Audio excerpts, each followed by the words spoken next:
You just finished your first camp at SMU or anywhere. What made you want to do one? I mean, I didn't come from the best of circumstances, of course, so I just wanted to give back to the kids out here in Dallas because Dallas is where I pretty much started my career off in terms of collegiate. And you know, SMU's been so good to me, and of course I wanted to use SMU's facility. And like you said, I just finished, and it was definitely a hit for me. I had fun. It was a long day, but it was worth it. So now I have to drive back 4 hours to Belleville to try to make it to my family reunion. So today is a busy day for me. You had choices. You could have done one in Denver. You probably could still do one in Pittsburgh. You could have done one somewhere near Belleville.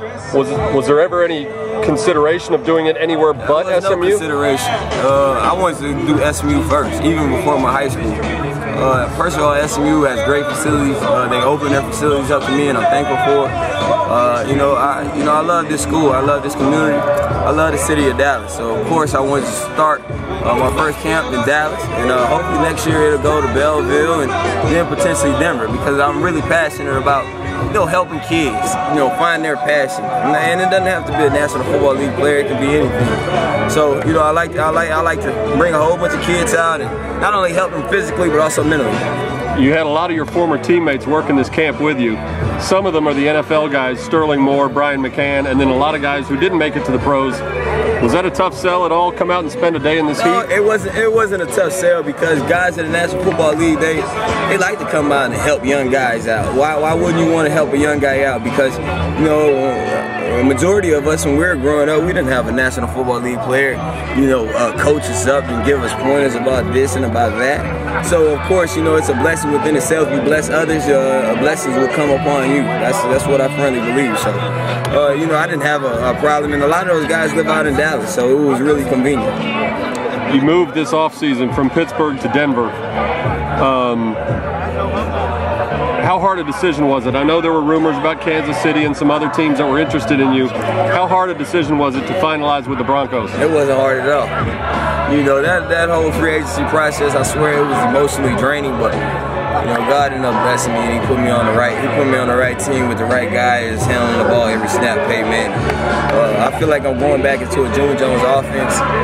Hopefully I stay healthy, because I feel like if I stay healthy, I'm gonna take off. Did Pittsburgh try to keep you, or did the economics sort of force your exit? Of course, but when it came to salary cap, they didn't have anything to go and shop around with players.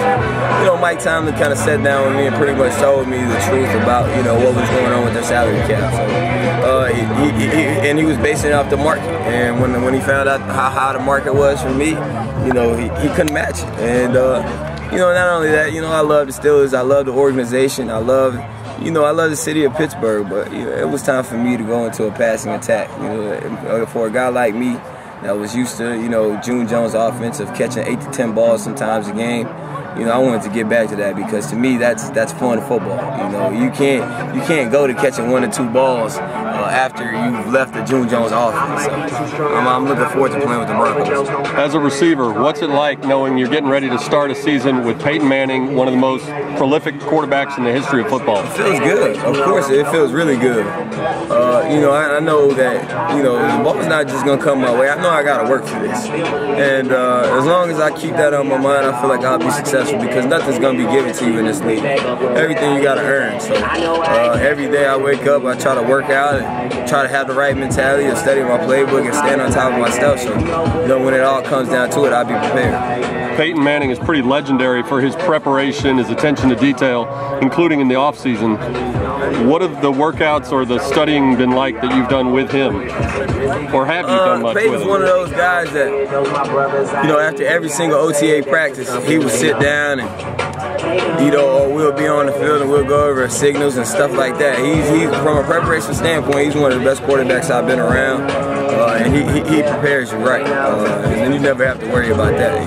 We're gonna get on the same page, because he understands the importance of camaraderie. Your NFL career is still pretty young, obviously, but you've had the fortune, you're now playing for your second really, really good quarterback. Ben Roethlisberger's terrific. Peyton Manning, one of the best ever. Is there, from a receiver standpoint, is there a real difference in the way the ball comes out of his hand, the way the ball arrives to you? No, the biggest difference, of course, I've said this on a lot of radio shows, You know, Ben has a stronger arm than Peyton, but that's no diss to Peyton because Peyton knows what to do with his arm. He anticipates passes really, really well. One of the best that I've seen. You know, when I get out of my breaks, the ball is there. I don't have to worry about that. So, you know, and that's what I like for a guy like me that like to make guys miss. It's everything you want. You go from Mike Tomlin to John Fox. How different are they in their personalities or their teaching style? Well, John Fox is more, he has a military type background, but he's more laid back military. He's not all in your face, yell at you, scream at you. It's just his principles kind of stand on a military type background. Mike Tomlin and John Fox is a player's coach also, but Mike Tomlin is a player's coach. He's, you know, smooth talking, smooth walking, but you know, when I say smooth, he's honest in his smooth. So that's what I like. I enjoy both head coaches. Both of them are great guys, and both of them are winners. Is John Fox a little like June Jones then, laid back? But no. June is laid back, quiet, but he's still a disciplinarian, of course. But you know, John Fox is kind of like that, but he's not super laid back. You know, they're definitely two different guys. When you look at the Broncos, you come in, DeMarcus Ware comes in, Aqib Talib, and Peyton Manning's 38. Yeah. Obviously, they're in a win-now mode. Is that extra pressure, or is that part of the appeal that attracted you to it? Pressure is only what you put on yourself. You know, everybody's walking around talking Super Bowl, Super Bowl, Super Bowl, Super Bowl. Me, I just say work hard, work hard, work hard, work hard. I don't worry about the results of what happens as long as you put the work in. The moment that you tell yourself, oh, I need 1,000 yards, I need 1,000 yards, now you put excess pressure on yourself. I just go out and say, look, what happens, but just give it your all. All right, now you can say one thing that some of your teammates can't, which is you've played in a Super Bowl. Yeah. But it was cut short by an injury. Yeah.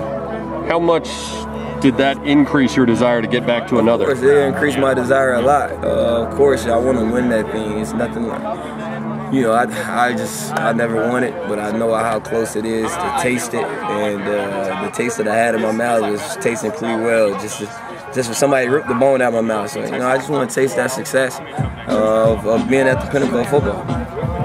Since the last time we saw you, you've become a husband and a father.